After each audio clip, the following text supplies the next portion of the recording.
On it. Morning, everybody. It's the 16th of June. We're Signal Centre talking ball. I'm Joe Neighbour, joined by Steve O'Hare. Good morning, Steve. Good morning, mate. How you doing? Yeah, all right. Watched the game Clinging on. yesterday? I did actually. Yeah, it wasn't a bad game, was it? That France No, it was all Germany. right. Yeah, France look good, didn't they? They do. They do. They do. But they sort of did lose it a little bit in the sort of second half. Germany just weren't clinical enough to Yeah, didn't capitalise look on like it. they were going to get broken down, though. I didn't think the defence looked pretty solid, and Yeah. Mbappe's pace when he had like a 10-yard, he was like 10 yards behind Hummels, and he just. Yeah. It was Frightening, just, isn't it? it really is frightening. And that goal they scored that was disallowed, the speed of the counter-attack was frightening as well. You don't really see much of that at international football level. So, No. interesting. Yeah. It is. I just wonder whether France can hold their nerve. They sort of when you get to the knockout stages, they sort of their heads can drop pretty easy. Well, they're very heavily fancied, aren't they? And obviously confident, world champions, but, I can't see past them at the minute. No, I agree. Anyway, okay, so big day today in markets. We've got the US Federal Reserve meeting later today, which will be among the most watched and possibly the most important of Chair Powell's career. That's according to Paul Tudor-Jones, a legendary investor. He will obviously be discussing inflation that's been accelerating and a job market that's been tightening. And all eyes will be on whether or not he will be keeping rates at zero, which he's fully expected to do, but also whether or not he's going to repeat his vow to keep buying bonds at the current 120 billion monthly pace. So he may consider moving up the discussion on scaling back that stimulus and penciling in a first potential hike rate for maybe as soon as 2023. So we will be watching and waiting. And what that may mean today is that we get quite a muted trading session ahead of that. So I wouldn't be expecting any fireworks really in markets today, but we'll talk about how markets are setting up ahead of the meeting later on today when we start digging through the charts shortly. Elsewhere, we had China reacting to the US, calling the country very ill indeed after President Joe Biden secured support from European allies to present a more united front against Beijing. We also saw a slight increase in tensions in the Middle East yesterday as Israel launched airstrikes on Gaza on Wednesday, which is the first fighting since an 11-day conflict last month killed hundreds of people in Hamas-ruled territory. So that was the military acting in response to some incendiary balloons being sent across the border, which caused a few fires. We had software stocks in the US decline yesterday after Oracle posted quarterly sales that failed to satisfy expectations. So maybe that will have a knock-on effect through to other areas of the market. In terms of banking, Citigroup slipped as it became the last lender to signal that revenue from the bank's trading operations will probably slump as pandemic-driven trading boom runs out of steam. So plenty going on the headline front, but again, I think everybody's watching to see what happens later on this evening at the FOMC meeting, and particularly in terms of the conference, which is due to begin at 7:30. So, Steve, let's dig into some charts. Do you want to kick off? Is there anything that's sort of taking your fancy this morning that you feel we need to be across? Well, I think you've just sort of summed it up. It's a little bit muted. We're at some interesting levels, obviously, on the FTSE. We clipped a sort of an intra-year high yesterday. What did we get up to? 7,218. So broke that 7,200 level, but we've reversed back below it. We're trading at 71.94 currently. So potential on the daily chart for that to be rejected with a shooting star. The 4-hour chart showing a similar sort of formation. That candle shuts at 10 o'clock, and that will give us an indication of whether we've sort of jumped the gun a little bit early. But it does feel like the FTSE is sort of leading the way in that respect. So yeah, looks good there. Again, it all feels a little bit toppy as normal with the indices, and we've seen a few candles on the 4-hour chart on the DAX. This bearish outside candle quite significant, and follow through bearish price action here. The support we're looking at is 15,643. We're trading at 15,721. I think on an intraday basis, we're looking to sell a rally. So the momentum is stalling as we are making new highs, all-time highs in the DAX. So just be aware of that. Potential for a bit of a double top here if we manage to break below the 17,672. We can see this peak here, and that gives us a little bit of a support line, neckline at 15,672. A break of there, measured move target would be around about 140 points lower, maybe take us down to this 15,546 level. So maybe that's one to watch, selling a break of there. Dow Jones still under a little bit of pressure. This is the 4-hour chart, the all-time highs, a little bit of a way off now, and this looks like negative price action breaking below the Ichimoku cloud on the 4-hour and this supportive trend line. So a couple of reasons to be aware of that, and yeah, so we're sort of like in a little bit of a bearish channel currently. Oh, let's get ready to rumble. Why did that do that? There we go. That's a bit better. So yeah, bearish channel currently. So resistance coming in on this around about 34,463, and support coming in at 34,133. But if we do manage to break below the 34,200, then we should see it accelerate a little bit lower. Looking back, there's not really a lot until the 33,500 level. Nasdaq though, obviously we saw this stalling before. The prices have propelled higher, but a little bit of a hello there at 14,160. That looks like an all-time high, and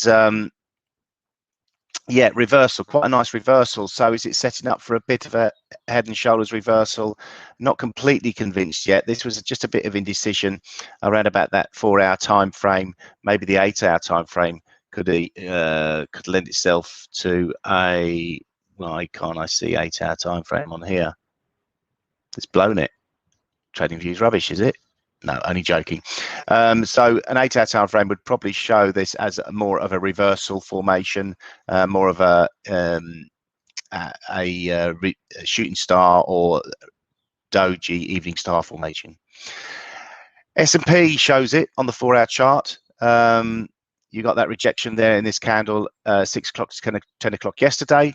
And really looking at the levels to watch, a break of 4,232 would send us down to retest 4208. A break of there, and that really opens up the downside, 4165 before we see 4110. On the upside, we've got the all-time high at 4267. But again, let's not let the alarm go off and spoil this for us. We're enjoying this. Aussie 200. Ooh, what's that? Big spike. Overnight spike. Well, overnight for us, not so overnight for them. I'll have to check whether that is an actual bad print or not. That looked like it spiked 100 points up to 7,500 on the Aussie 200. Now, for me, that's a real decent round psychological level. And I'll have to check a couple of other charts whether that is an actual real print or not. But yeah, for me, that's a rejection there, obviously, but low volume spike maybe. So I wouldn't read too much into it. Support coming in really at 73.50. And if we manage to get back above 74.10, then the 75 will be the target for that. So looking pretty positive on the Aussie 200. China, not so. I think we're in an ABCD correction lower. We've had, this is the 3rd negative week we're in the middle of, and really looking at let's get the daily chart up there.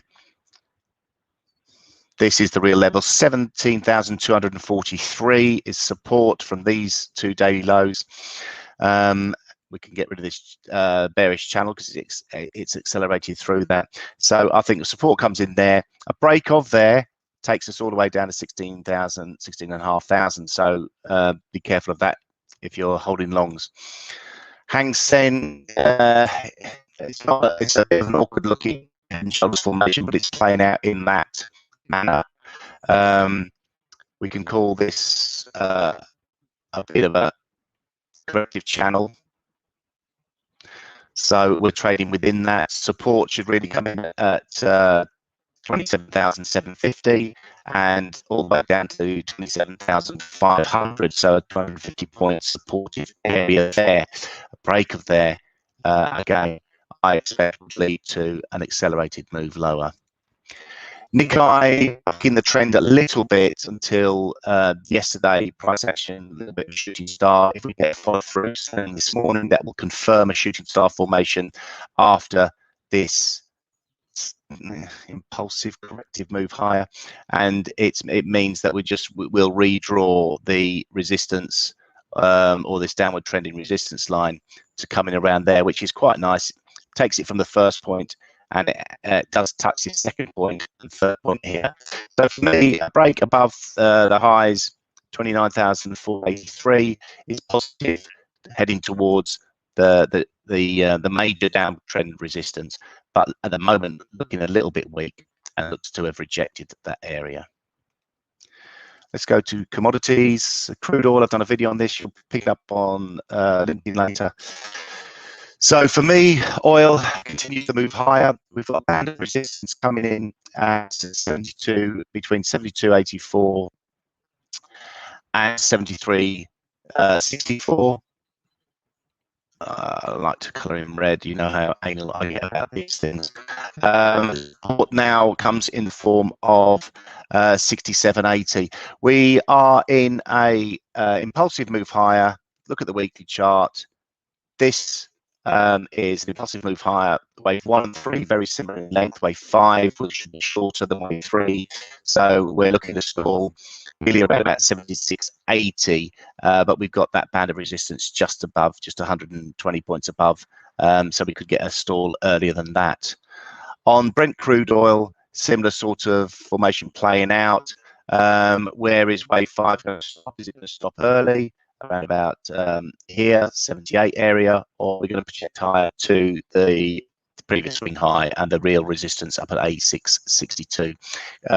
Brent trading at a premium to crude oil.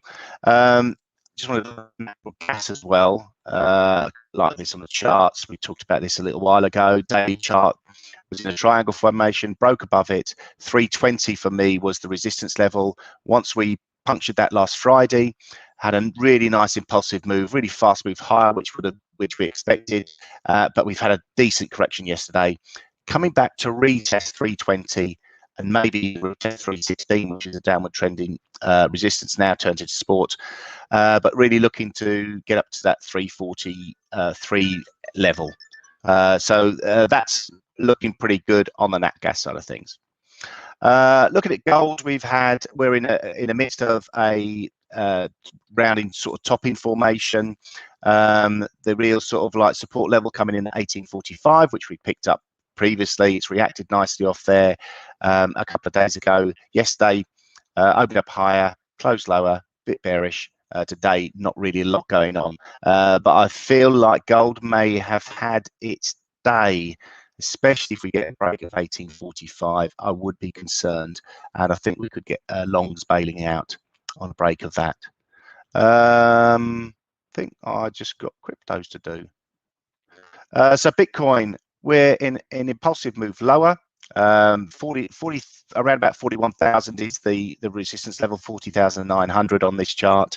I got to hedge yesterday. Joe will fill us in whether I held on or not. It does look like I held on this chart. I did take a snapshot of it yesterday just in case there were any people scrutinizing what we get up to. It showed as a winner on the intraday chart because we shut it at 9 o'clock, but it's still around the same levels. Still tempted to go again with this today. I know I did this a few weeks ago and eventually it did break higher, but yeah, a break of that sort of like this 41,371 level, I think opens up a bit of a extension higher. Otherwise, we're pulling back. If we pull back below the 38,700, then I think it opens up the downside again. That's it from me. Pretty well done, Steve. Yeah, I did have you holding on to the Bitcoin trade, but we'll come on to that shortly. So first up, let's just run through some FX markets. So starting with the dollar index, we've got this corrective sort of move higher that we've seen in dollar index over the last few sessions. We attempted to try and break above resistance here at 90.63. We had a little bit of a poke above in yesterday's session, but couldn't close above it, forming a bit of a doji candle. So clearly some indecision. We've seen that 2 days in a row. Possibly going to get that for a third day in a row, but of course we do have the FOMC meeting later on today, so promises to be a little bit of an increase in volatility on the dollar index around about that sort of level. So could be quite a pivotal day. If we do get a close above this resistance level, then I would be looking to target a continuation higher to around about 91.43. Which is up at these sort of levels, so in line with the downtrend line, and also trying to approach these resistance levels that we created back in May. If we do get a break to the downside, then maybe what we've formed is some sort of flag pattern, this being sort of flagpole move to the downside, this being the sort of creation of the flag before a break to the downside, and then we see a continuation lower with in line with the dominant trend. So make or break time really for dollar index. How does that affect euro dollar? Well, yesterday again we saw a bit of a poke lower below support, this blue line that we've got here at 121.03. So that's 2 days in a row, well in fact 3 days in a row that we've tried to make new lows below that level, but continue to hold above it on a closing basis, posting actually 3 green candles in the process. Volumes, nothing really to speak of, so although some support has formed, it's certainly not overwhelming support, judging by participation, and that's hardly surprising given that we've got such a big event later on today. So expecting pretty muted sideways price action today. If we can break above these kind of levels up here, then maybe we would have formed a flag, in the inverse to what we've just spoken about on the dollar index, this being the flagpole, this being the flag. If we see a break above these kind of levels, then we can expect a continuation higher in line with the dominant trend. I'm still of the opinion that maybe we're in the process of forming a top on euro dollar. I keep drawing this on each day just to sort of highlight that this is potentially on the cards, but it's got a hell of a lot to do before we can confirm that it is actually taking place. We've got a breakdown below this support. First of all, the blue line at 121.04. Then we've got a cluster of supports here between 119.85 to 120.26. So more watching and waiting on euro dollar today. In terms of cable, I was waiting for a pullback towards this blue support at 139.85. That's where the long-term trend support comes in, and also an unfilled gap between the 7th and the 10th of May to target. We saw a bit of a move to the downside yesterday, but we closed well off the lows, and we are pushing a bit higher today. Again, key levels or key points of interest today in the markets. We had inflation numbers in the UK today, which came in ahead of expectation. Core CPI jumped from 1.3% to 2% in the previous month. So that's beyond the Bank of England's targets, and sterling appears to have reacted quite positively so far off the back of that news. Elsewhere, if we look at other dollar markets, dollar CAD was my trade of the day yesterday.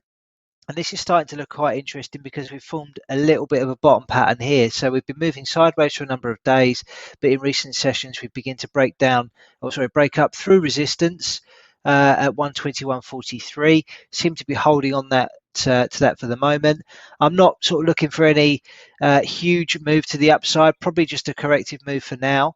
But I think maybe we can target the upper end of this downtrend channel that's been in place since March last year. So potentially a bit of upside there. Again, we're going to see what the FOMC has to say later, and as to whether or not this is got any legs in it. But I'd be looking for a move up to that kind of level there, 123.65, which is a retest of this resistance that was formed on the 18th of March, and also seems to marry up quite nicely with this downtrend line. So watching and waiting on that one. Dollar Swiss, not really a lot happening, although there does seem to be some support forming around 89.30, which seems to be doing a pretty good job. Volumes are tailing off as well, so not huge amounts of participation. And if we look at dollar yen, this has been my favoured dollar play of late, just because it is trending higher, as you can see, in the short term or since the start of the year. And any pullbacks to this trend line seem to be being met with decent amounts of interest. So next level to target on that is at 110.96. Just looking around at some other markets, Euro Yen continues to be very strong, really good uptrend at the moment. Bit of a pullback in recent sessions, but that was met with decent buying interest. Got some resistance now at 134.12, a break above that, and we're looking for a continuation to the upside. That's pretty much it, I think. Yeah, so I'll wrap it up there. Brilliant, mate. Well done. One thing I did want to just bring up, actually, which was regarding indices, was in the UK. And I don't know what your thoughts are on this, Steve, whether or not you think it's something to pay attention to. But what I've got here, excuse me, is the small cap index, the iShares small cap ETF. Okay. It's obviously a combination of all the small cap stocks in the UK. Obviously, when markets are performing well and we're in bullish environment, you tend to see small caps outperform large caps. Yeah. Just because people, are looking for that additional risk, and that's where you get better returns. But one thing I've noticed is that if you compare the small cap index to the FTSE 100, then we've got this chart down here, this ratio chart, which, from the start of the pandemic, when the markets bottomed out, from that point, it was favorable to own small caps over large caps throughout that period. That's all trending higher. Recently, well, in May, actually, we saw a break of this trend, and then we've seen a couple of retests of the underside of it. But maybe now what we're forming is maybe a double top on that chart. Now, as it stands, we are below that support level, which would confirm that double top. And then that, therefore, would suggest that you're better off now owning large cap stocks than you are small cap stocks. Some of these small cap stocks have had ridiculous runs higher. So maybe this market's becoming a little bit overcooked in the short term, and we will see a size rotation. So we'll see money coming out of the smaller cap investments, moving back into the large cap investments. Not a fact, but something that I think is worthwhile paying attention to, particularly if you've had a really good run on small cap stocks in the UK of late. Yeah, I mean, do you think when we get the sort of the bearish moves in indices overall, in general, so moving out of stocks, does it tend to sort of like reverse? Do you tend to see people I mean, it like back there, like back. I mean, that's obviously maybe an anomaly, because that's I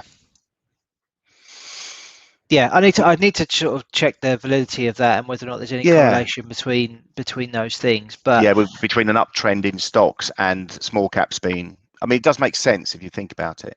Yeah. I mean, just going by sort of general rules of thumb, you think that small caps outperform when equities are going higher, and there'll be rotations, like you get rotations in the market from sector to sector. You get it in size factor as well. So people rotating out of small caps to large caps or to mid caps, depending on where, there is outperformance. So all of this will just be judged against, the benchmarks.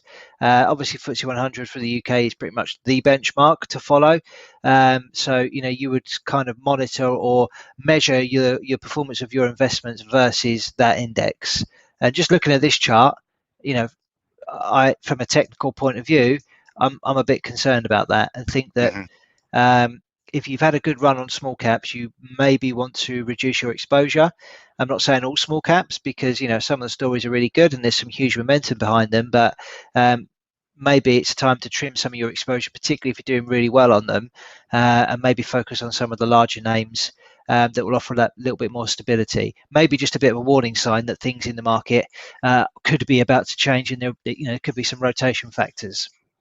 Yeah, because I suppose small caps, would they be more affected by interest rates or less affected, do you think? Well, they're a risk asset, aren't they? So they're riskier in nature if people are concerned, and if there's a tightening of of policies, of bond buying, of potential of interest rates going up, which typically is a good sign. But if things are overheating and there's concerns, then smarter money may be starting to rotate out of these areas into safer assets, I suppose. Yeah, we'll see. Great. Yeah. Anyway, guns to the head challenge from yesterday. Steve, you mentioned that Bitcoin is roughly the same sort of level. I've got you down as making 0.4R at the 9 o'clock close. Yeah, it was on side. I know it was on side. Yeah. Had a decent win on dollar CAD as well, 2.33R. It was targeting a 5R return on that, so quite happy with that. So we're on a decent bit of form at the moment with these calls, so potentially a sign that some volatility is picking up maybe. Are you going Bitcoin again, Steve? Yeah, I'm afraid I have to. Sorry, Bitcoin lovers. But you ain't going to get away from me. I'm going to go quite aggressive on it again. Selling here at 40,130. The stop should really be above this spike high, but I want to be a bit more aggressive with it. So let's have a 350-point stop. No, that's a bit too tight. You know, he's how a I like madman. Crazy man. So I'll go in a little 10-to-1 shot, mate. I'm going to have a really tight stop, 40,530, and targeting 36,130. Look out below. Don't catch that knife, Bitcoin knife.